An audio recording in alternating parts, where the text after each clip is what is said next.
Ibu Kepala Sekolah dan para Dewan Guru serta para siswa-siswi yang saya muliakan,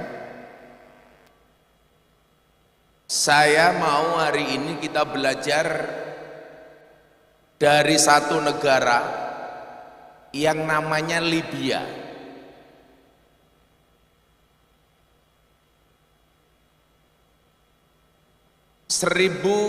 Mohon maaf, 2011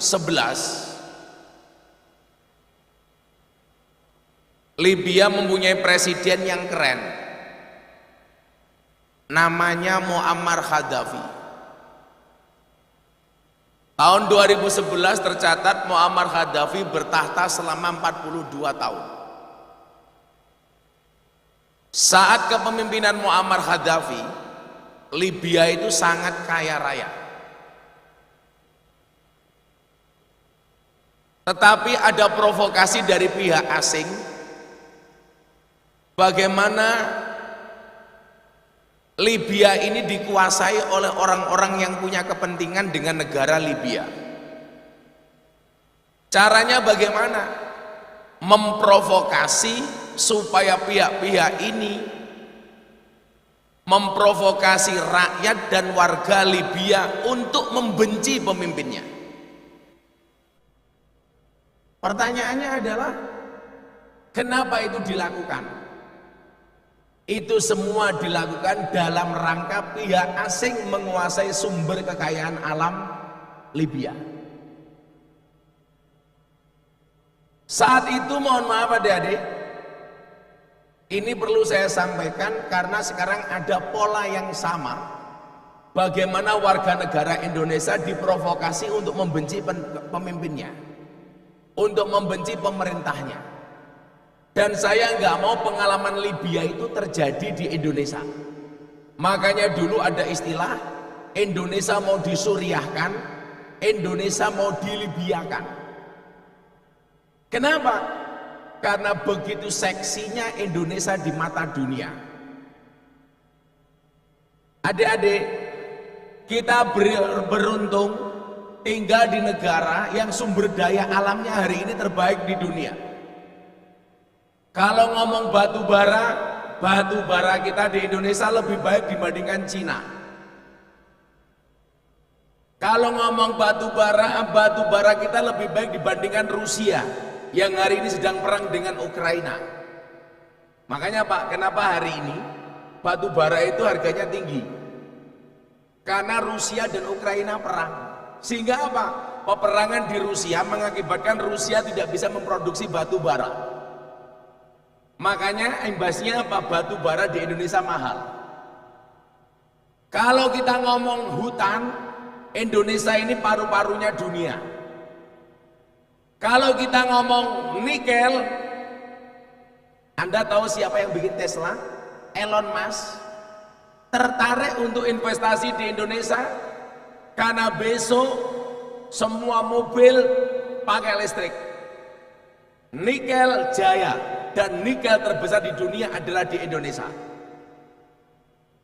Begitu luar biasanya Allah menganugerahkan Indonesia dengan semua kekayaan alamnya. Saking kayanya, orang puasa saja disuguh kopi. Saya puasa Mas, saya puasa, kok ngeyel tak ajar loh. Saya pas puasain, waktu saya disuguh matur nuwun. Mangombe dhewe nggih.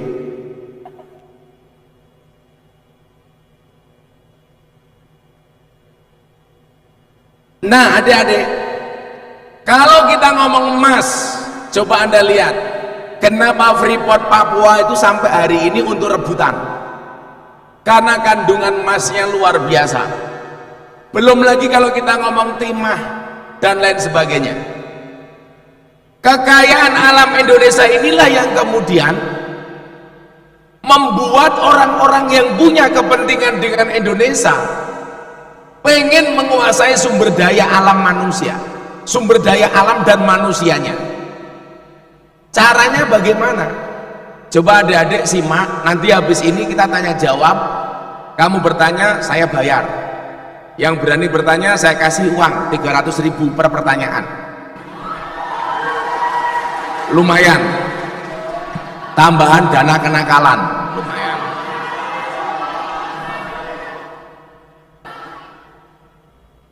Nah, maka kemudian relate kalau saya cerita Libya, karena kondisi Libya saat itu sama dengan Indonesia, kaya Pak, tapi punya presiden kuat namanya Muammar Gaddafi. Ini bagaimana Gaddafi harus dibunuh, caranya adalah dengan memprovokasi warga negaranya untuk membenci pemimpinnya. Apa kampanye yang dilakukan oleh pihak asing? Kalau Gaddafi mati, maka rakyat Libya akan lebih sejahtera. Kalau Muammar Gaddafi dibunuh, maka warga Libya akan mendapatkan kesejahteraannya. Saat Muammar Gaddafi berkuasa, rakyatnya semuanya Bu, sekolah gratis, SD sampai perguruan tinggi. Banyak mahasiswa yang dikuliahkan di luar negeri, beasiswa, pulang ke Libya dikasih pekerjaan. Orang menikah, mohon maaf, tidak hanya sekedar menikah, tapi dinikahkan oleh negara, dikasih rumah. Ini di Libya Pak. Coba bayangkan kalau di Indonesia orang menikah dinikahkan sama negara, akan semakin banyak orang yang segera menikah. Minimal tidak terjadi hamil duluan seperti di Ponorogo lah. Makanya tolong mbak-mbak dijaga betul, jangan pacaran berlebih-lebihan. Ingat dek, pacaran itu seperti orang kencing di dalam celana, semua orang bisa melihat tapi tidak bisa merasakan kehangatannya. Makanya saya juga tidak bisa melarang kamu pacaran, tapi tolong jangan berlebih-lebihan. Cewek harus ingat, cowok itu punya sifat seperti codot. Kamu tahu karakternya codot? Makan buah separuh, nggak dihabiskan, dibuang, cari buah yang lain. Itulah codot. Makanya coba hati-hati, terutama mbak-mbaknya. Cantiknya wajahmu hanya akan membuat laki-laki menatap, tapi cantiknya akhlakmu akan membuat laki-laki menetap. Makanya tolong dijaga. Cowok juga seperti itu, tolong jaga kewibawaanmu sebagai cowok. Saya dulu dari sampai kuliah saya nggak punya pacar. Satu kelas mungkin yang nggak punya pacar cuman saya tok. Saya sering dibully, dasar Miftah jomblo. Saya bilang ketika saya dihina jomblo, sorry, bintang itu indah untuk dilihat, bukan untuk dinikmati. Walaupun sebenarnya bukan itu, saya jomblo bukan karena saya nggak laku, tapi karena memang nggak ada yang mau.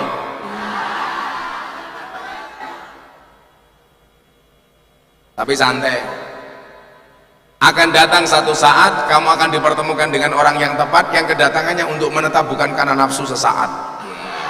Itu pasti.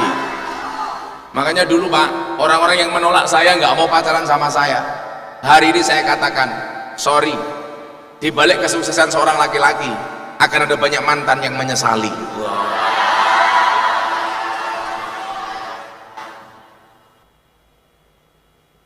Nah, orang menikah digratiskan, dikasih rumah, orang melahirkan dikasih fasilitas, dikasih hadiah. Saat itu apa? Benar-benar Libya ini menjadi negara yang sangat makmur. Tapi apa yang terjadi? Atas provokasi asing, Muammar Gaddafi diburu, kemudian dia tertangkap di satu daerah namanya Sirte, kemudian apa? Disiksa habis-habisan namanya Muammar Gaddafi. Dia disodomi dengan menggunakan gagang pisau, kepalanya dipegang kemudian dibelah oleh rakyatnya sendiri yang dulu diberikan pendidikan oleh pemimpinnya. Nah adik-adik, pertanyaan saya sederhana begini, hari ini mayoritas orang Libya menyesal telah menggulingkan presidennya, telah melawan presiden yang menyejahterakannya. Tetapi mereka juga menyesal karena mereka diiming-imingi dengan revolusi palsu yang dijanjikan oleh orang-orang asing. Nah, mereka hari ini mengatakan, kami berdemonstrasi menjatuhkan Gaddafi, kami bermimpi akan menikmati kekayaan ini. Tetapi ternyata yang menikmati hanya segelintir orang dan rakyat tetap menderita. Maka pertanyaan saya begini, adik-adik tolong dijawab, kamu rela nggak Indonesia dibuat seperti Libya? Kamu rela nggak Indonesia diperlakukan seperti Libya? Kalau enggak, caranya gampang, jaga kerukunan. Bapak Ibu, adik-adik, mereka masuk itu dari dulu Pak, zaman Belanda sudah kampanye tentang kerukunan, anti kerukunan. Awal mula masuk, mereka tahu di Indonesia ini orang banyak yang menganut Nahdlatul Ulama, organisasinya, dan Muhammadiyah. Maka dulu sebelum pra kemerdekaan, bahkan sampai kemerdekaan, NU Muhammadiyah diadu. Saat itu rame, hanya persoalan kunut. Orang NU dan Muhammadiyah diadu persoalan kunut. Orang NU merasa paling benar karena menggunakan kunut, sementara orang Muhammadiyah sama juga merasa paling benar karena tidak menggunakan kunut. Yang terjadi apa? Sesama tetangga muslim tidak kenal hanya gara-gara kunut. Tapi saya yakin hari ini di Jepara nggak ada orang-orang yang bertengkar gara-gara kunut, betul? Kenapa di Jepara nggak ada orang yang bertengkar gara-gara kunut? Karena baik orang NU maupun Muhammadiyah di Jepara sudah jarang yang sholat subuh, nggak ada yang bertengkar. Yang NU tahlilan, yang non NU tidak tahlilan, mereka dulu berkelahi, dibangun kebencian sesama agama. Kemudian apa? Muncul propaganda baru, bagaimana orang Indonesia diadu domba persoalan agama. Islam sama Kristen dibuat tidak bisa rukun, Islam sama Katolik dibuat berantem. Makanya jangan kaget, jangan heran, sampai hari ini masih ada kelompok-kelompok tertentu membenci orang yang beragama lain, bahkan mengatakan orang kafir halal darahnya. Sementara saya mengambil posisi sebaliknya, orang yang selalu berbicara tentang toleransi. Maka ketika selamat Natal saya juga mengucapkan, ketika saya diundang gereja saya juga datang. Dalam rangka apa? Dialog antar agama, mengajarkan toleransi. Makanya kalau adik-adik lihat dulu bagaimana kemudian saya dibully gara-gara saya ceramah di gereja tahun 2021. Ini saya dapat undangan tahun 2021, peresmian Gereja Penjaringan Jakarta Utara, GBI, Gereja Bethel Indonesia. Itu acaranya bukan sembahyangan, tapi acaranya peresmian gereja. Saya diundang sebagai tokoh agama Islam dengan beberapa tokoh yang lainnya. Kebetulan saya yang diminta untuk ceramah. Potongan video ini diposting sama sahabat saya Deddy Corbuzier. Dalam waktu sehari ditonton 7 juta kali, dikomentari lebih dari 100.000 kali Pak. Yang terjadi apa? Pembulian massal terhadap Miftah. Miftah kafir. Kenapa saya dibilang kafir? Karena saya ceramah di gereja. Alasannya apa? Karena gereja itu tempat ibadah agama orang lain. Kalau ukuran orang itu kafir karena masuk tempat ibadah agama orang lain, maka saya pastikan orang Jawa Tengah banyak yang kafir. Kenapa? Karena sering masuk Candi Borobudur dan Prambanan. Kenapa? Borobudur dan Prambanan itu tempat ibadah agama orang lain. Bagaimana saya menghadapi bulian itu? Ini, kamu yang merasa sering dibully, belajar sama Gus Miftah, master dibully. Saya itu mungkin orang yang paling sering dibully di Indonesia. Kenapa saya harus melakukan itu? Karena nggak ada kiai yang berani pengajian di tempat seperti itu. Karena nggak ada kiai yang berani bertempat pengajian di lokalisasi. Sementara saya punya prinsip, orang optimis itu melihat peluang dalam masalah, sementara orang pesimis melihat masalah dalam peluang. Orang lain melihat lokalisasi itu masalah, bagi saya peluang. Maka tahun 2000 pertama kali saya masuk lokalisasi, sehingga hari ini saya dapat penghargaan dari Leprit sebagai dai yang paling konsisten pengajian di lokalisasi. Bu Kepala Sekolah, saya itu dapat penghargaan Leprit dalam 4 kategori loh. 1, dai yang paling konsisten 22 tahun. 3, lelang blangkon paling mahal, Muktamar NU di Lampung. Blangkon saya jual laku 900 juta. Blangkonnya saja 900 juta. Bagaimana dengan sarungnya? Apalagi isinya? Isinya blangkon goblok.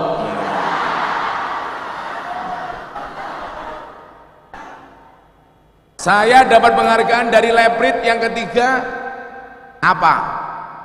Ujian munakosah pendadaran skripsi yang dihadiri 1.500 orang. Biasanya kalau orang skripsi itu kan hanya pengujinya tok. Saya yang hadir sekian banyak jadi acara TV. Kebetulan saya punya acara Jalan Dakwah Gus Miftah, itu dimasukkan. Kemudian yang keempat, saya dapat penghargaan sebagai apa? Selebritis yang paling banyak wajahnya digambar di bokong truk. Ada 350 truk, mobil truk sampai mobil tangki sedot WC. Nah kayak gini nih, tangki sedot WC, bajingan lah. Saya kayak gini Bu, ada 350. Yang gak asik itu mobil tangki sedot WC. Mobil tangki sedot WC gambar saya pas di bawahnya mulut, kasih colokan selang, dancok. Dan kata-katanya belas gak asik Pak. Silitmu adalah rezekiku.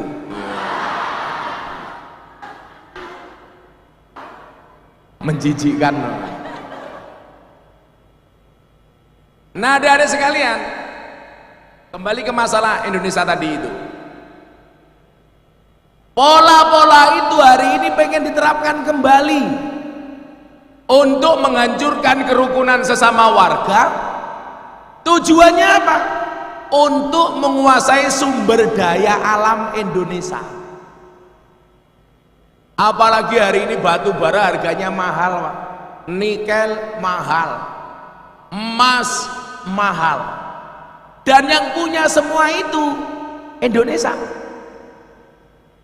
Caranya bagaimana? Memasukkan ideologi-ideologi beragama baru. Maka muncullah kaum-kaum Wahabi di Indonesia yang kembali merusak kerukunan bangsa ini. Padahal Nabi mengatakan apa? Sawu sufufakum bis shalah, luruskan dan rapatkan sofnya di dalam sholat. Ini adalah perintah menjaga kerukunan, supaya kita sesama orang Islam dan sesama anak bangsa Indonesia saling merakul, bukan memukul, saling mengajak, bukan mengejek. Tapi tanda-tanda itu hari ini sudah datang kembali. Wahabi di Arab Saudi menemukan kematiannya. Muhammad bin Salman, putra mahkota Arab Saudi, meratifikasi perjanjian antara Syekh As-Saud dengan Syekh Abdul Wahab, dan itu adalah merupakan tanda-tanda kematian Wahabi di Arab Saudi. Tapi celakanya apa?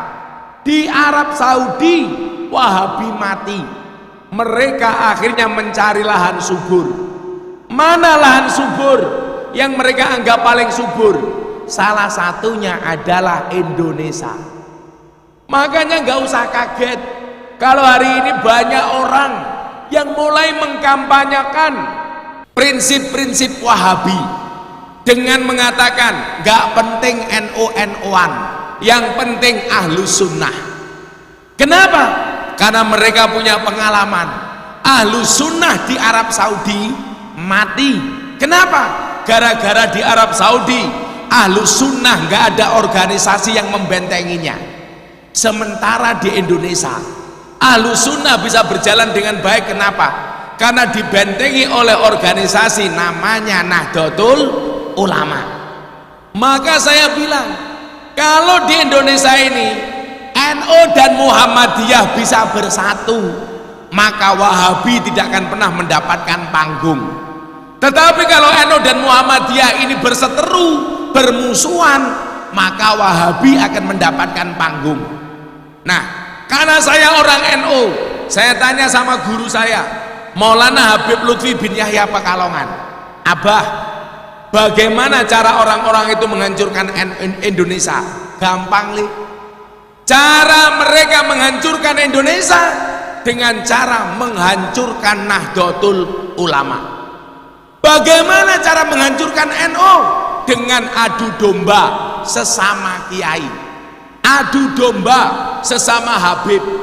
Habib dibenturkan dengan Habib, kiai dimusuhkan dengan kiai, Gus dimusuhkan dengan Gus. Sehingga apa? Ketika mereka sibuk bermusuhan, Habib berkelahi dengan Habib, kiai berkelahi dengan kiai, Gus berkelahi dengan Gus. Mereka lupa dengan kekayaan alam Indonesia. Yang terjadi apa? Kekayaan alam kita tahu-tahu dibawa keluar Indonesia, dan target mereka adalah menguasai itu semua. Makanya mohon maaf, apa yang dilakukan? Dibuat kebencian rakyat kepada pemimpinnya. Maka ketika ibu kota pindah ke Kalimantan, semuanya orang protes, menghina, menghujat Presiden Pak Jokowi dengan bahasa-bahasa yang melampaui batas. Orang mengatakan apa? Kenapa ibu kota dipindah ke Kalimantan? Ke tempat buangan setan, demit jin iblis. Pak Jokowi bikin ibu kota negara, minta masing-masing gubernur membawa tanah dan air. Yang terjadi apa? Presiden Jokowi membuat istana negara percaya dengan dukun. Masa mau bikin istana kok minta tanah dan air dari masing-masing kabupaten, mohon maaf, dari masing-masing provinsi. Semua yang dilakukan pemerintah seolah-olah salah. Muncul Covid, pemerintah bagi-bagi BLT. Ada Covid, muncul vaksin. Rakyat gak percaya dengan vaksin. Mereka minta supaya ada sertifikasi halal dari MUI. Ada sertifikat halal untuk vaksin. Mereka kembali minta supaya yang suntik pertama kali adalah presiden. Presiden mau minta disiarkan langsung di televisi. Sudah disiarkan, masih curiga, jangan-jangan yang disuntikkan bukan vaksin. Tapi lucunya apa? Kebencian berlebih kepada pemimpin, tapi begitu ada bagian BLT, antri dhisik dhewe. BLT untuk orang miskin, yang kaya ngaku miskin. BLT untuk orang miskin, yang punya mobil juga ngaku miskin. Muncul BLT berikutnya untuk UMKM, semua ngaku pengusaha kecil. Maka saya hari ini berharap mudah-mudahan ada BLT yang ketiga, BLT untuk orang gila. Apakah orang Indonesia juga akan ngaku-ngaku gila? Dan ini terus terjadi, Pak. Sampai dikatakan Presiden Jokowi Fir'aun, ada yang mengatakan presidennya diktator dan lain sebagainya. Tujuannya satu, Kalau rakyatnya sudah benci yang berlebih kepada pemimpin, maka pemimpin dianggap sudah tidak punya kepercayaan masyarakat, maka presiden akan gampang untuk diturunkan. Yang terjadi apa? Kasus Libya akan kembali terulang di Indonesia. Nah, maka adik-adik, disitulah diperlukannya pemahaman tentang PBNU. PBNU itu apa? P-nya adalah Pancasila, B-nya adalah Bhinneka Tunggal Ika, N-nya adalah Negara Kesatuan Republik Indonesia, dan U-nya adalah Undang-Undang Dasar 1945. PBNU. Hari ini orang kembali memprovokasi. Sistem demokrasi Pancasila tidak sesuai dengan Indonesia. Maka saya dulu pernah membuat acara seperti ini bersama Pak Ganjar di Jepara. Ada dialog seorang guru dari Kudus, statusnya guru negeri. Dia mengatakan apa? Pancasila sudah tidak cocok dengan Indonesia. Sistem demokrasi Indonesia harus diganti dengan sistem khilafah. Ini yang ngomong siapa, Bu? ASN. Dia saya tanya, Pak Guru, tunjukkan kepada saya negara mana di dunia yang berhasil dengan sistem khilafahnya. Dia menjawab, Saudi Arabia. Saya ketawa. Sejak kapan Arab Saudi itu menganut sistem khilafah? Arab Saudi itu sistemnya adalah Al-Mamlakah. Al-Mamlakah itu artinya apa? Kerajaan, bukan kekhalifahan, bukan khilafah. Saking nafsunya pengen membuat khilafah di Indonesia, dia mencontohkan negara yang salah. Maka hari ini saya pastikan gak ada satu negara pun di dunia yang berhasil dengan sistem khilafahnya. Maka dengan tegas saya katakan, sistem yang paling cocok adalah sistem demokrasi, dan ideologi yang paling pas untuk Indonesia adalah Pancasila. Coba adik-adik lihat, saya mau kasih ilustrasi yang paling gampang. Negara Arab itu, Pak, itu namanya Liga Arab. Mereka dipersatukan dengan satu bahasa yang sama, namanya bahasa Arab. Tetapi negara Arab tidak bisa berdiri di atas satu negara yang sama, terpecah menjadi 22 negara. Bahasanya sama, tetapi mereka tidak bisa bersatu dengan negara yang sama, terpecah menjadi 22 negara. Bandingkan dengan Indonesia. Indonesia itu ada 17.504 pulau, memiliki 736 bahasa daerah, terdiri dari 6 agama, berbeda secara golongan, berbeda secara agama, berbeda secara bahasa. Pertanyaannya, kenapa Indonesia bisa berdiri di atas satu negara?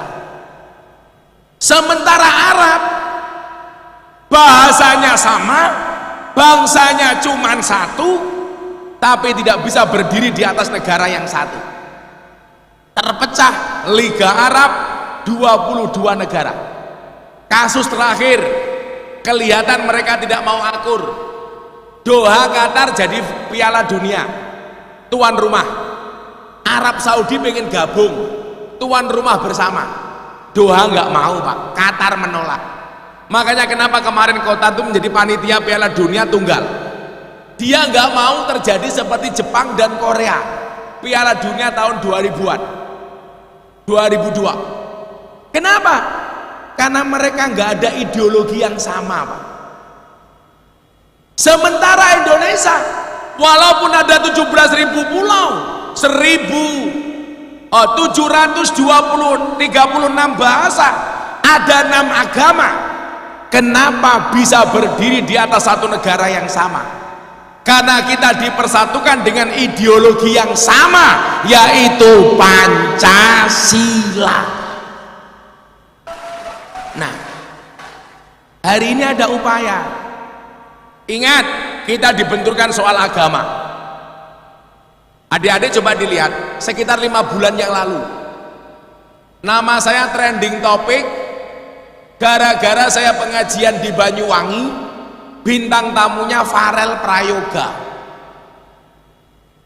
Farel Prayoga saya tanya soal agama, dia menjawab privasi.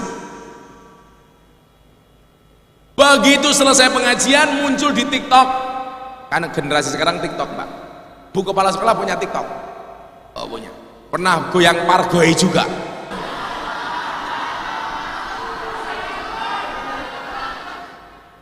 Sekarang TikTok itu paling alay, dikit-dikit viral.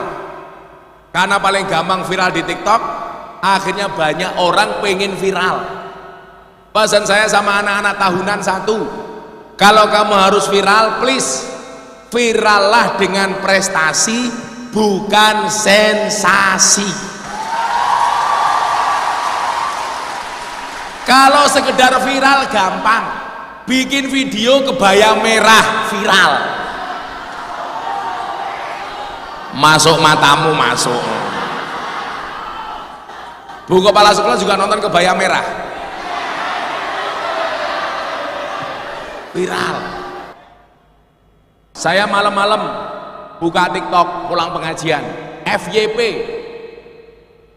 apa? Bukan kebaya merah, ada mbak-mbak pakai jilbab, bajunya dibuka, kotangnya dibuka, direkam. Hai guys, delalah mataku ndelok.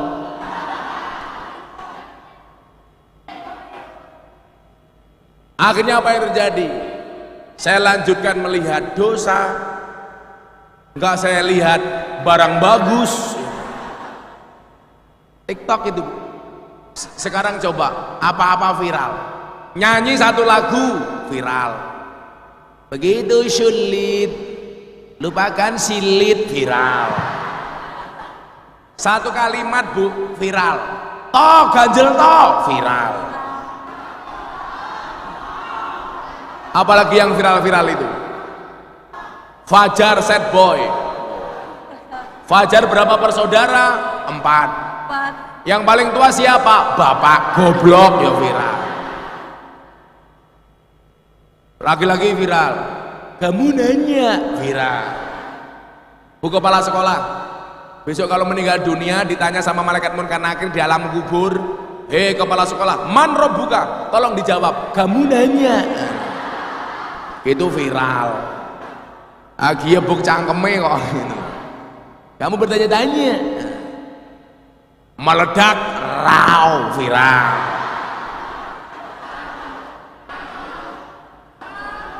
Ada murid dimarahi sama gurunya, dijawab cuaks viral. Oh boy ya. Cuak itu artinya apa tanda? Ada yang tahu nggak cuak itu apa artinya? Kenapa? Cuak itu saya itu penasaran dari kemarin. Kenapa orang ngomong cuak kok jadi viral? Cuak Cuak. Hah? Cuangkemu yuk. Cuangkemu paling. Nggak tahu Pak. Belum tahu ya, belum terpecahkan ya itu ya. Dan saya mencatat begini, sekarang propaganda paling gampang untuk mempengaruhi dan merubah mindset anak bangsa dengan menggunakan media sosial. Makanya ibu-ibu lihat, di sekolah diajari mencintai negaranya, diajari Pancasila, diajari hormat merah putih dengan melakukan upacara bendera. Di rumah juga sama. Tapi kenapa ada banyak anak terpapar paham-paham seperti itu? Ternyata mereka belajarnya dari medsos, belajarnya dari TikTok, belajarnya dari Instagram. Maka adik-adik tolong postinglah yang penting, jangan yang penting posting.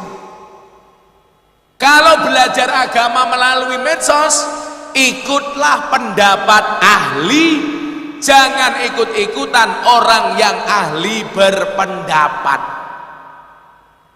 Karena semua orang hari ini bisa berpendapat walaupun dia bukan ahlinya. Sumbernya dari mana? Medsos. Loh, kalau saya kan praktisi medsos, Bu. Saya paham betul apa yang terjadi di medsos. Adik-adik punya TikTok boleh. Kayaknya nggak mungkin deh anak SMA nggak punya TikTok hari ini. Hampir semuanya. Betul? Walaupun kayak kamu paling followernya cuma 150. Tapi apapun itu, ini adalah jendela masuk untuk merubah mindset seseorang. Jendela masuk untuk membenci negaranya. Begitu juga jendela masuk untuk mencintai negaranya. Makanya adik-adik sebelum kita tanya jawab, apapun itu, kalau ada provokasi untuk membenci pemimpinnya, untuk tidak mencintai Pancasila, untuk tidak hormat kepada merah putihnya, untuk tidak mengakui bentuk negara kesatuan Republik Indonesia, maka paham-paham seperti itu wajib ditolak. Wajib untuk ditolak, jangan diterima. Saya minta kepada ibu kepala sekolah untuk lebih memberikan pendidikan kebangsaan kepada murid-muridnya. Saya setuju umpamanya di gedung apa ini,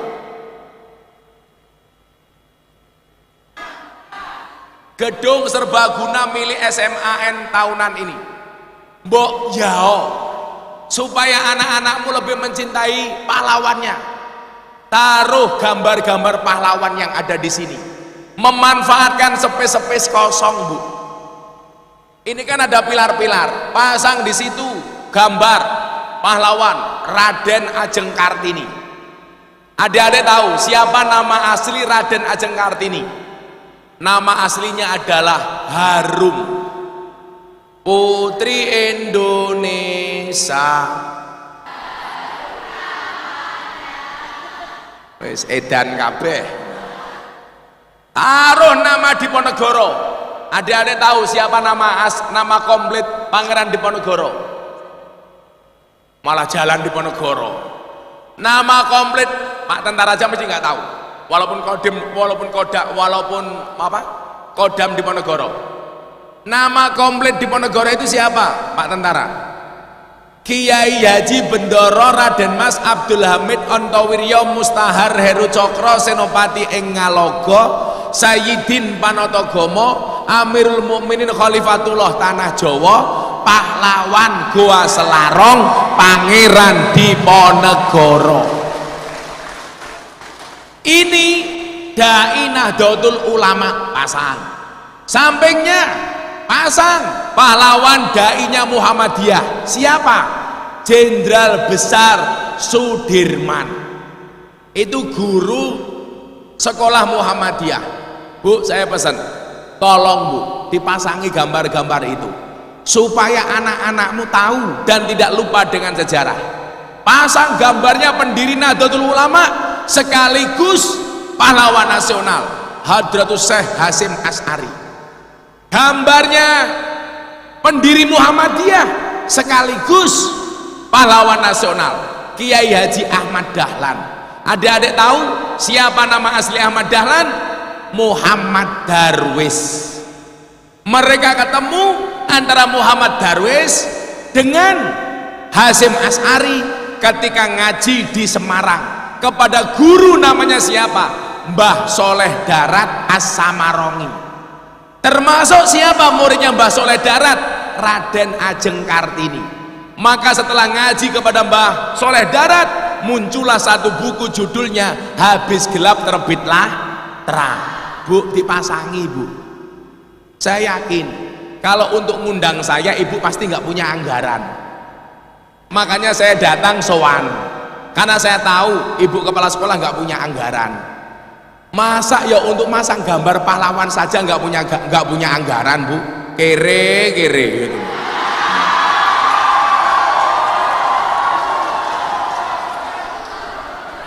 Pasang gambar. Selanjutnya saya persilakan Mbak Lifta untuk manggil anak-anak yang mau bertanya. 2 cowok 2 cewek dulu mbak. Oke, baik. Ya, tak kasih uang, tak kasih kaos. Sebentar, sabar dulu loh.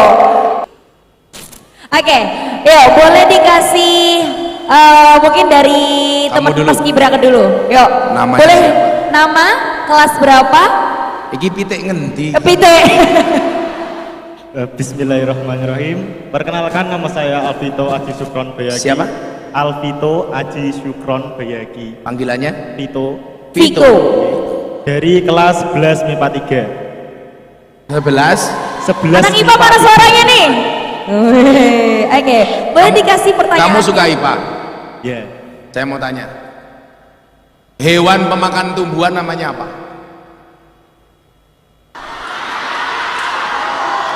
Masuk nggak? Herbivora. Herbivora. Hewan pemakan tumbuhan namanya apa? Herbivora. Herbivora. Kalau pemakan daging namanya apa? Karnivora. Karnivora. Kalau pemakan segalanya namanya apa? Omnivora. Omnivora. Kalau teman makan teman namanya apa? Iya, apaan tuh? Teman jahat. Teman yang jahat. Oh, teman bukan. Kalau hewan pemakan tumbuhan namanya herbivora. Pemakan daging namanya Karnivora. karnivora. Pemakan segalanya namanya omnivora. Teman makan teman namanya asuvora. Apa? Cita-cita kamu pengen jadi apa? Ingin masuk ke Politeknik. Ingin masuk ke Politeknik. Lah ya besok jadi apa cita-citanya? Ingin jadi orang sukses. Copet? Wah, kok copet gitu. Pengen jadi apa? Sebetulnya pengen jadi seorang insinyur. Insinyur. Insinyur apa? Pertanian?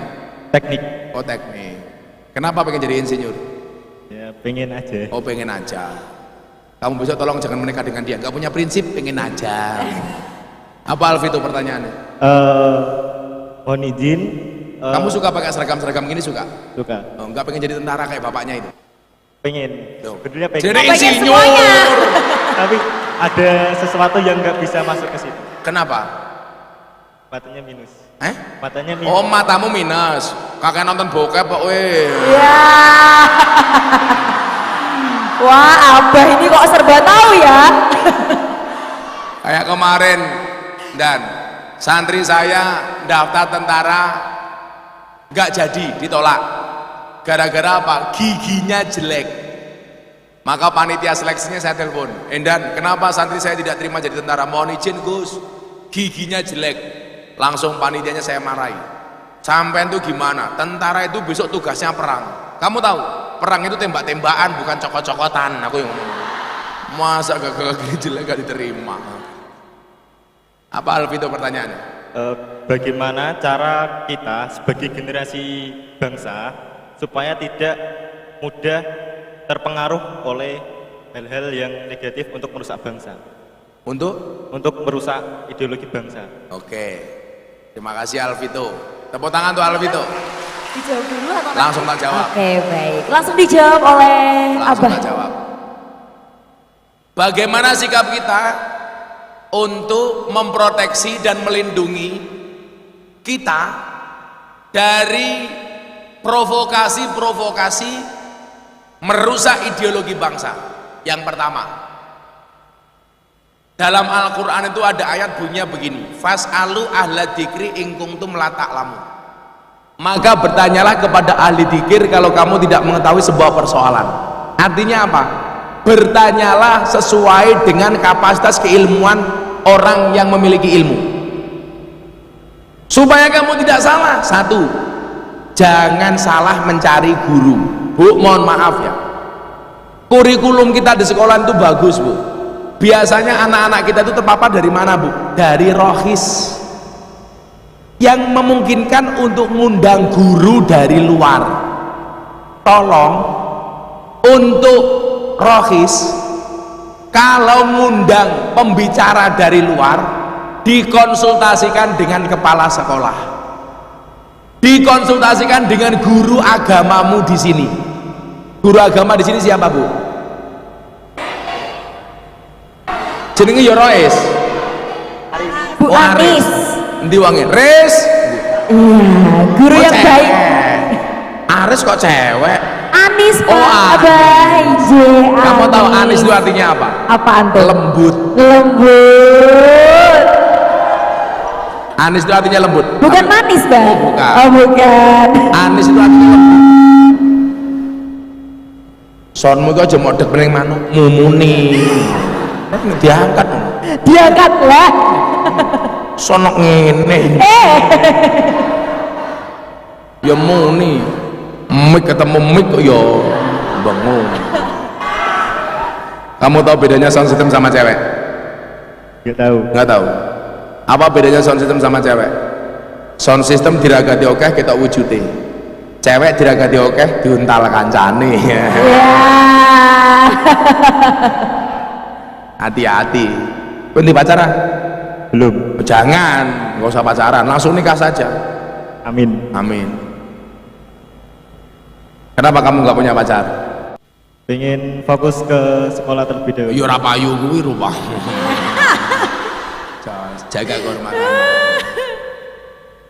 Bila kamu rindu dengannya, jangan pernah kamu sebut namanya, tapi sebutlah nama Tuhan yang menggenggam hatinya.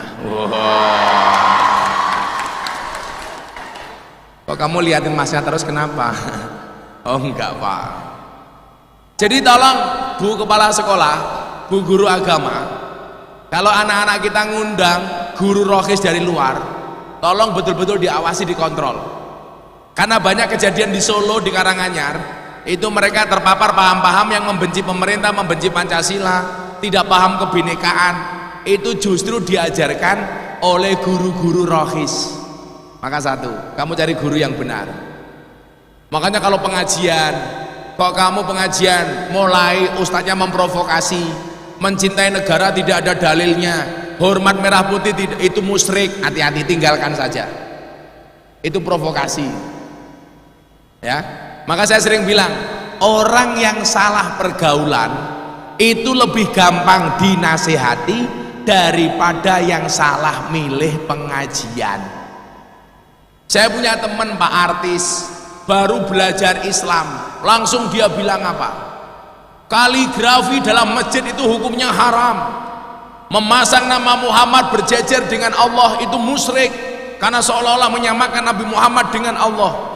Lagi cangkem songkong ngendi gitu. Kalau kaligrafi dalam masjid haram, berarti Masjid Nabawi itu haram, karena Masjid Nabawi dipenuhi kaligrafi. Oh, goblok men ya Leo. Maulid Nabi haram, ulang tahunnya Kanjeng Nabi dimasalahke. Sementara kowe duwe bojo wae diperingati ulang tahune. Apa bojomu ki luwih hebat tinimbang Kanjeng Nabi? Itu pola-pola yang salah. Maka ingat, satu, milih guru yang benar, hindari komunitas yang salah. Ingat kata Gus Miftah, orang yang salah pergaulan lebih gampang dinasihati daripada yang salah milih pengajian. Ya kamu tanya. Bismillahirrahmanirrahim. Gus Miftah, saya izin bertanya. Jenengmu Siapa? Perkenalkan, nama saya Irfan Pramana Putra. Rian Pramuka. Irfan. Irfan. Oh Irfan. Nggih. Kelas berapa Pak? Dari kelas 12 IPS 1. 12 IPS 1. 12 IPS Ya. 1. Cita-citanya pengen jadi apa? Cita-citanya mau jadi, insya Allah mau jadi guru olahraga sama atlet MMA. MMA. Atlet MMA. Apa itu? Oh, atau nonton TV. Apa sih tinju? Bukan. Nggih. Tarung bebas. Oh, tarung bebas. Wow. Jemput ngomong telu ilun jijik lho. Nanggeng. Nanggung mau itu kerok wae mung telu. Nggih. Malah kaya wedhus Van. Kenapa kau pengen jadi atlet MMA? Kenapa? Mau insya Allah. Arep banteng guru olahragamu piye? Boten. Takon. Poninya dibetulin dulu poninya. Gurumu sing paling galak sapa?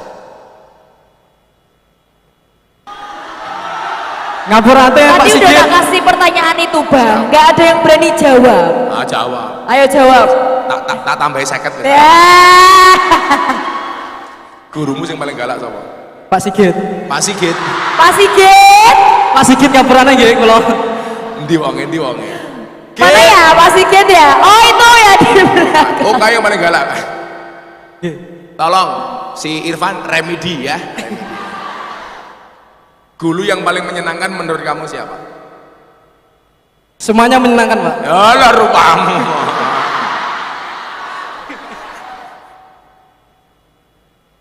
Pertanyaannya, Van. Pertanyaannya, Kamu pakai baju pramuka gini, apal nggak dengan dasar dharma pramuka? dasar Dharma Pramuka tahu Gus? Tahu, apal apa ora? Dasar dharma pramuka, pramuka itu 1, Takwa kepada Tuhan Yang Maha Esa, 2, cinta alam dan kasih sayang sesama manusia, 3, patriot yang sopan dan berwibawa, 4. Salah.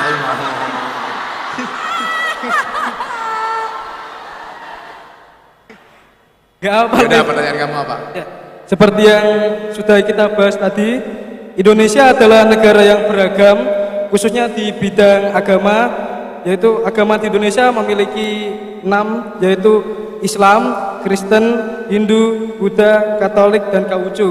Yang terkenal Kamu dengan kok ngomong Konghucu kok Konghucu? No, aku ki Islam Konghucu. ngitung nih. Masa Konghucu kan ndudeng aku. Iya, boten. Terus? Yang keenam, agama tadi terkenal dengan kata toleransinya. Apa? Toleransi. Toleransi. Nggih. Kemarin saya melihat di berita tentang bencana alam banjir yang menimpa di Kabupaten Cianjur. Cianjur. Nggih. Banjir yang ada di Kabupaten Cianjur. Iya, Cianjur. Mosok cah emok Cianjur. Kue seneng karo wedok ta kowe? Nggih. Terus Cianjur. Yang kabarnya warga Cianjur tersebut yang bermayoritaskan Muslim menolak bantuan dari yang beragama non-Muslim. Yang contohnya adalah menolak bantuan tenda pengungsian dari gereja yang berada di Kabupaten Cianjur. Ya. Seperti mencopot labelnya atau merobohkan tendanya. Nah, jadi bagaimana pendapat Gus Miftah dalam kasus tersebut dan bagaimana cara kita menyikapinya? Apakah itu dibenarkan ataukah tidak? Oke. Terima kasih. Bagus sih. Kamu tahu rezeki yang paling 100% murni halal itu apa? Tidak tahu Gus. Nah, air hujan yang kamu tadai langsung dengan cangkemmu dari langit. Halal ya Gus Itu Miftah yang ya. paling halal 100%. Hujan turun mau tadai cangkemmu ini. Itu baru halal 100%. Nggih. Murni kalau itu. Kalau sudah melewati genteng, melewati talang udah beda lagi. Karena aku sih gawe genteng wong kafir lah, apa lah mas, repot. Kamu tahu Nabi Musa? Tahu Gus? Tahu sejarahnya? Insya Allah tahu. Gimana coba sejarah Nabi Musa? Sejarah Nabi Musa. Ayo gimana Mas Irfan? Nabi Musa lahir di suatu Neng tahunan. kerajaan. Bukan Nis.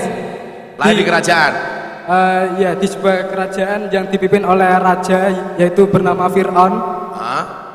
Di kerajaan tersebut Fir'aun diramalkan bahkan ada anak laki-laki yang akan membunuhnya. Jadi Fir'aun membuat aturan barang siapa yang lahir anak laki-laki akan langsung dibunuh. Jadi Musa lahir di kerajaan. Boten. Nah salah, sok tahu. Jadi zaman Fir'aun itu karakternya adalah sangat percaya dengan dukun, tahayul, bid'ah, khurafat, dan dukun, terutama dukun. Makanya kalau hari ini kamu percaya dengan Samsudin, ya berarti anak buahnya Samsudin. oh tenan. Sekarang coba aneh-aneh, wesi lah. Atta Halilintar tanya sama saya kan, Gus apa bener kalau membaca wesi iso kebal?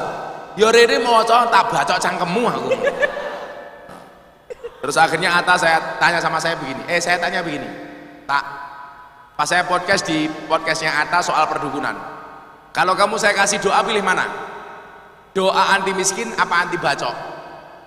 Si Atta jawab, saya pilih anti miskin Gus. Betul, karena kalau kamu anti miskin kamu jadi kaya, kamu kebal, minimal kebal hukum. Aku yang mana toh? Nggih pantamu nggih.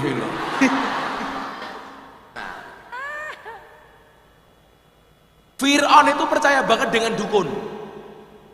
Salah satu bisikan dari dukun kepada Fir'aun apa?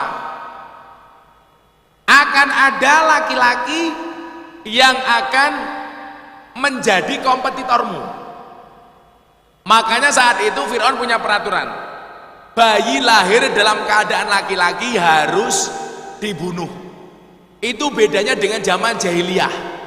Kalau zaman jahiliyah yang dibunuh bukan laki-laki, perempuan. Alasannya apa? Karena perempuan dianggap boros dan tidak produktif. Aku tetakon kowe. Lah cewek dianggap boros bener apa ora? Bener Gus. Loh, Buktinya apa? Paling banyak cekotnya. Wong lanang kira bakal iso ngatur cah wedok le. Nggih. Buktine apa? Aturane Gusti Allah iso dilanggar karo wong wedok. Alis wis apik-apik dikerok dilukis dhewe kan goblok. Nggih. lah aku juga gitu loh Gus. Oh, kayak deloken kan. Digambar loh ini. Sing nganti kaya galengan iki lho deloken. Nah, aturannya Firaun apa? Bayi lahir laki-laki bunuh. Ibunya Musa mendengar peraturan ini. Akhirnya apa? Dia menghanyutkan bayi Musa di sungai karena khawatir dibunuh oleh Firaun. Qadarullah, bayinya Musa ini mendarat di belakang kerajaannya Firaun. Kamu tahu yang nemu siapa? Istrinya Fir'aun. Yang nemu istrinya Firaun. Istrinya Firaun itu soleh apa? Soleha apa enggak? Boten. Soleha. Soleha. Namanya Siti Asia, bukan Aisyah, Asia. Makanya dalam Al-Quran itu Bu, ada 4 macam tipe keluarga. Tipe pertama tipe keluarga Nabi Nuh, suaminya soleh, istrinya nakal. Yang kedua tipe keluarga Fir'aun, suaminya nakal, istrinya soleha. Yang ketiga tipe keluarga Abu Lahab, suaminya nakal, istrinya nakal. Yang keempat tipe keluarga Ibrahim, suaminya soleh, istrinya soleha. Saya mau bertanya sama ibu-ibu sama mbak-mbak, Anda pilih tipe keluarga yang mana? Nuh, Fir'aun, Abu Lahab apa Ibrahim? Ibrahim, subhanallah. Dan bu kepala sekolah tahu Ibrahim istrinya 2. Masuk. Bu Anis langsung teriak, Rasido Ibrahim, Fir'aun yo rapopo. Lah Fir'aun itu istrinya soleha, namanya Siti Asia. Bayinya dibawa pulang. Ketahuan sama Fir'aun, ditanya itu siapa? Bayi laki-laki. Fir'aun langsung murka, bunuh. Dijawab sama Siti Asia, oh nggak boleh mas, nggak boleh. Kenapa? Bayi yang kamu bunuh itu bayi yang kamu cari, sementara bayinya ini datang sendiri. Jangan dibunuh. Delalah Pak, Fir'aun manut. Maka sejarah mencatat sejak saat itulah suami kalah dengan istri, karena Fir'aun kalah sama Siti Asia. Maka nggak ada sejarahnya wong lanang iso menang karo wong wedok le, mesti kalah. Wong wedok ra duwe jabatan saja bahaya, apalagi kepala sekolah.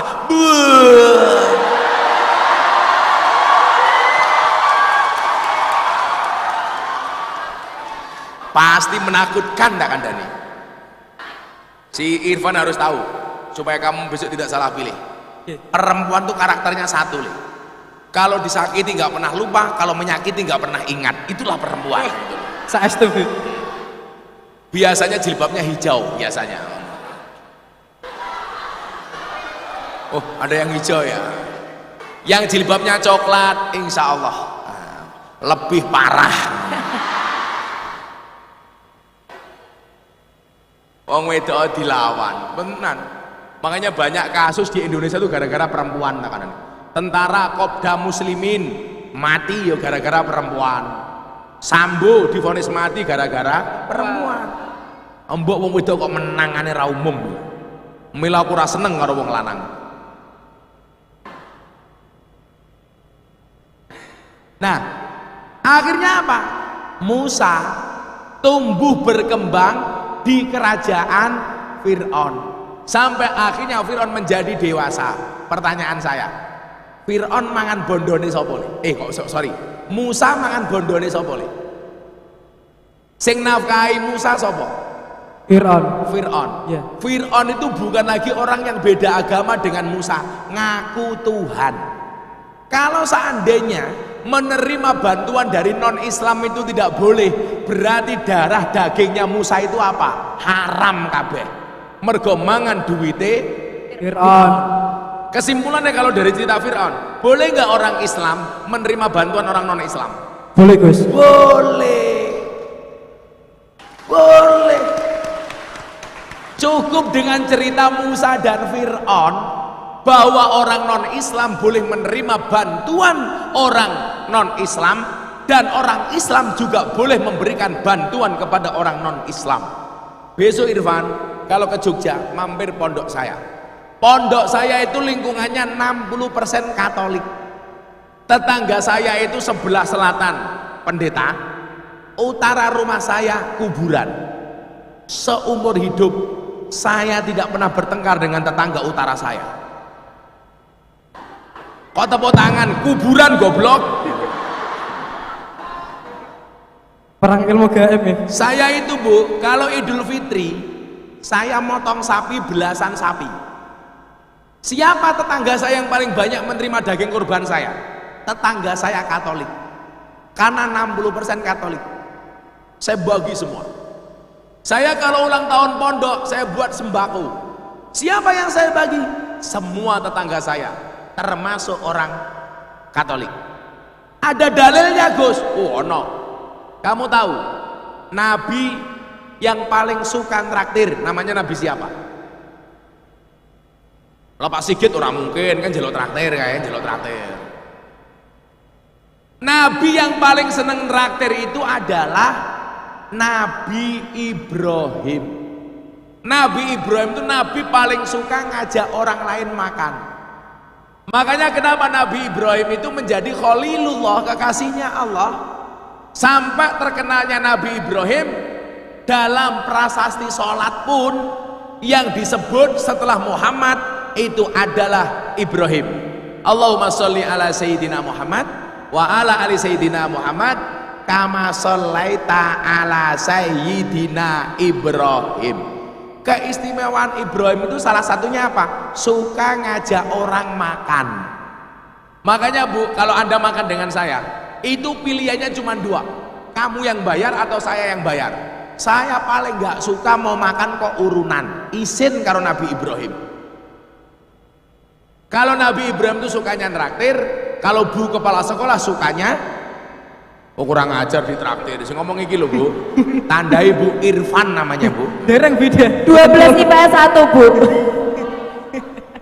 Nah, satu saat Nabi Ibrahim itu masak enak, ditaruh di atas meja, tetangganya semuanya dipanggil. Begitu mau makan ditanya sama Ibrahim, kamu nyembah siapa? Ibrahim, sesembahan kita sama. Udah, kamu ikut makan. Tanya lagi datang, kamu nyembah siapa? Sesembahanku sama dengan sesembahanmu Ibrahim. Ayo kamu makan. Yang ketiga Nduk, kamu nyembah siapa? Sorry Ibrahim, sesembahanmu dengan sesembahanku berbeda. Nabi Ibrahim bilang, sudah kamu gak usah ikut makan. Begitu orang ini pulang, Ibrahim langsung ditegur sama Allah.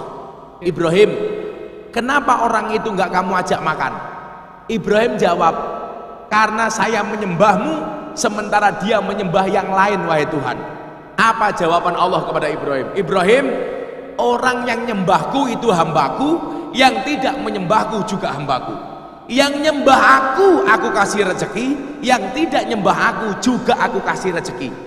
Lah mosok lo him, kowe ngasih makan sekali saja kebanyakan syarat. Akhirnya apa? Orang ini dipanggil oleh Ibrahim, yang tidak nyembah Allah oleh Ibrahim juga diajak makan. Ini artinya apa? Orang yang Islam boleh membantu non-Islam, dan orang Islam juga boleh menerima pemberian dari non-Islam. Lah mosok kowe ditraktir kancamu, ayo tak traktir. Sorry ya Saca, kamu butuh moh peneran ora diwenehi sisan kowe itu. Kamu boleh traktir Saca boleh traktir kamu. Yeah. Tapi kalau saya lihat Irfan sama Saca ini kayak Indomaret dan Alfamaret. Kenapa Gus? Maksudnya apa? Berdekatan sih, tapi gak pernah jadian. Ya, Iya. iya. Santai saja Van, kalau jodoh pasti ketemu. Amin. Amin. Amin. Kamu berharap ya? Cak, dia suka sama kamu, Cak. Inilah. Kalau jodoh pasti ketemu. Ketemunya di mana? Di pelaminan. Sebagai amin. apa? Sebagai tamu. Kesimpulannya boleh, Van. Ya, terakhir Mbak E. Bismillahirrahmanirrahim. Sorry, sebelum saya lanjutkan, dari semua kunjungan saya ke sekolah-sekolah SMAN 1 tahunan, pertanyaannya paling bagus-bagus. Maju dong, maju sini, biar kelihatan kamera. Bismillahirrahmanirrahim. Assalamualaikum warahmatullahi wabarakatuh. Waalaikumsalam warahmatullahi wabarakatuh. Sebelumnya perkenalkan, nama saya Selomita Sheila Septriska. Siapa? Selomita? Ya, Selomita. Judulnya celamitan gini. Selomita itu kan bahasa Jawanya celamitan. Selomita siapa? Sheila Sheila Septriska. Septriska. Septriska. Jeneng angele. Susah panggilannya. Selomita. Selomita. Selo aja. Sheila Septriska. Bapak kamu namanya siapa? Muhammad Rozikun. Muhammad Rozikun. Rozikun. Bapaknya Rozikun, anaknya Selomita. Kon. Berarti Selomita Sheila Septrikista. Trisca. Oh, Septriska binti Muhammad Rozikun. Wah, napalin. Nah, supaya besok ketika KTK kamu sudah hafal. Iya.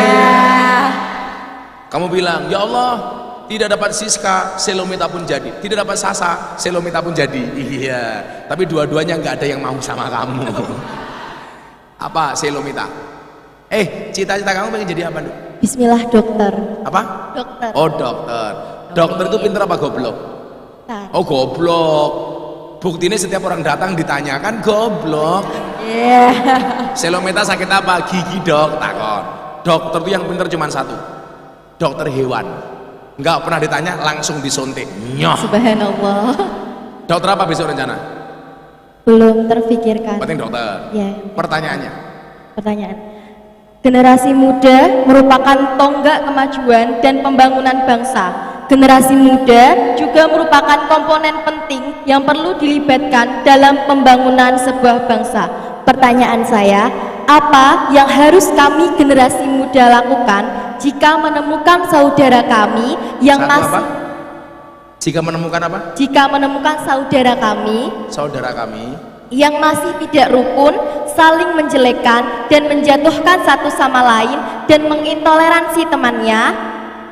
Dan apakah ada contoh teladan untuk anak muda atau biasa disebut generasi Z ini di zaman Rasulullah? Apakah ada contohnya? Ya. Contoh untuk generasi muda ini di zaman Rasulullah dulu. Oh, kamu tahu anak muda yang masuk Islam pertama kali namanya siapa?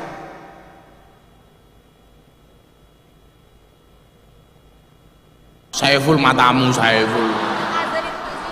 Bukan, Ali bin Abi Thalib. Ali bin Abi Thalib. Sampai dia itu termasuk as-sabiqunal awwalun. Dia mendapatkan gelar apa? Karramallahu wajhah. Ini banyak versi. Versi pertama, kenapa Sayyidina Ali dikasih julukan karramallahu wajhah? Karena wajahnya terjaga. Terjaga dari apa? Dari dia kecil sampai dia meninggal, Sayyidina Ali tidak pernah melihat kemaluannya sendiri. Beda Irfan, malah tinggi ulau-ulauan. Sayyidina Ali itu Van nggak pernah melihat kemaluannya sendiri. Ngolah takon kalau mandi gimana? Yura delok kok. Apa adus kudu delok manuk lah yura kok ngarang gua. Karamallahu wajah. Kemudian yang kedua apa? Karena Allah memuliakan wajah Sayyidina Ali, dia sudah masuk Islam bahkan sebelum dia balik. Kalau kamu contoh generasi muda yang sukses zaman Sayyidina Ali, zaman Nabi Muhammad, salah satunya adalah Sayyidina Ali. Sampai dikatakan apa? Nabi Muhammad mengatakan begini, ana madinatul ilmi wa ali abwabuha. Saya adalah kotanya ilmu dan Ali adalah pintunya. Saking cerdasnya Sayyidina Ali. Bahkan dalam kitab Wasiatul Mustafa itu disebutkan, kalau seandainya ada nabi setelah Muhammad, maka yang paling pantas menggantikannya adalah Sayyidina Ali. Dan kamu tahu kenapa Sayyidina Ali itu menjadi orang hebat? Karena dia memiliki prinsip yang kuat. Makanya hari ini anak-anak tahunan kalau pengen jadi orang hebat, syaratnya adalah harus punya prinsip yang kuat. Salah satunya apa? Kita hari ini hidup di era berapa, Nduk? 5.0. Ini di mana-mana saya sampaikan. Orang yang hidup di era 5.0, dia harus memiliki 4C, 4C. Yang pertama, creativity. Yang kedua, critical thinking. Yang ketiga, communication. Dan yang keempat, collaboration. Anak-anak generasimu harus menguasai 4 hal ini. Creativity, kreatif. Kamu tahu kenapa namanya kreatif? Kreatif itu kepanjangan dari, kesingkatan dari kreatif. Maka namanya kreatif. Quote saya apa? Jika kamu tidak terlahir sebagai orang kaya dan cerdas, maka kamu harus menjadi orang yang kreatif dan bekerja keras. Satu. Yang kedua apa kemampuannya? Critical thinking. Apa artinya? Pemikiran yang kritis. Maka harus jadi orang yang optimis. Apa bedanya optimis sama pesimis? Yang tadi Gus Miftah bilang, orang optimis melihat peluang dalam masalah, sementara orang pesimis melihat masalah dalam peluang. Kemudian yang ketiga apa? Communication. Hari ini banyak orang berilmu, tetapi ilmunya tidak bisa dinikmati oleh orang lain. Kenapa? Karena tidak ditunjang dengan bahasa komunikasi yang baik. Kalau saya tuh alhamdulillah, Nduk, bahasa komunikasi saya lumayan lancar. Makanya kenapa saya diterima di lokalisasi, di klub malam, di kampus, di sekolah, di jamaah umum. Karena Nabi Muhammad mengatakan apa?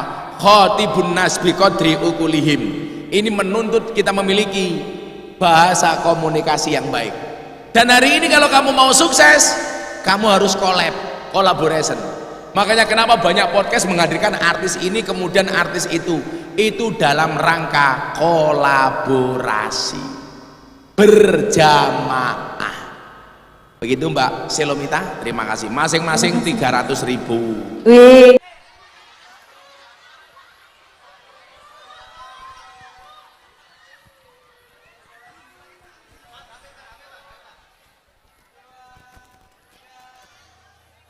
Oke. Mau selawat lagi? Yuk kita selawat Joko Tingkir.